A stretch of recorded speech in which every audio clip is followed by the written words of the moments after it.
Well, this is video number 111. The title is John, the Series, Episode 4. Looking back, I believe that John was one of those people who jumps right in without thought of outcome to their physical well-being.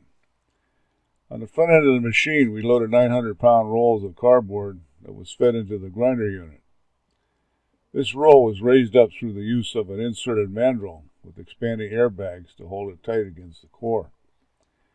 The airbags were manually inflated by an air hose. The assembly was then loaded into self-locking chucks for unwind. The mandrel must be aligned with the chucks when loading. Well, John and I were working on the front ends. He had loaded a roll that did not drop into the chucks properly. Only the right side chuck was loaded properly. The left-hand side did not. Normally when this happens, you would stand to the front of the roll and carefully rotate it by hand until it fell into the chuck properly. Not John. John was leaning right in, looking directly down into the chuck and turning the roll. He went too far, and that side of the mandrel fell out. The roll tipped. John's head was now caught between the 900-pound roll and the vertical leg of the two-story unwind frame. He started to yell, "Help me! Help me! My head's stuck!" I could not see his head, just his flailing arms and legs.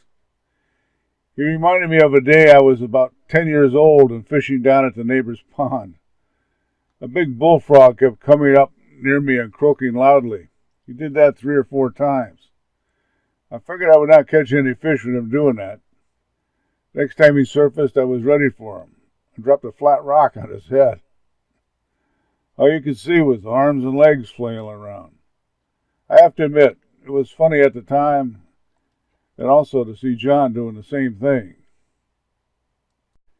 It was obvious John was just stuck and not hurt. I had to share this sight. I grabbed the folks on the other 8 lines and had them see it as well. You could not see his head, just his arms and legs flopping around. I had to holler at him to stand still so I could ease the fork truck in along his butt in order to align the fork notches with the mandrel ends so I could tip it back up and release him. It was a bit hairy at the angle of the roll.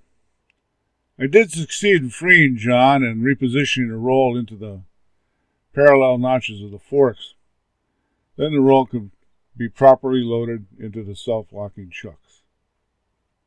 In case you were wondering, I released that big bullfrog too. All the best, folks. All the best.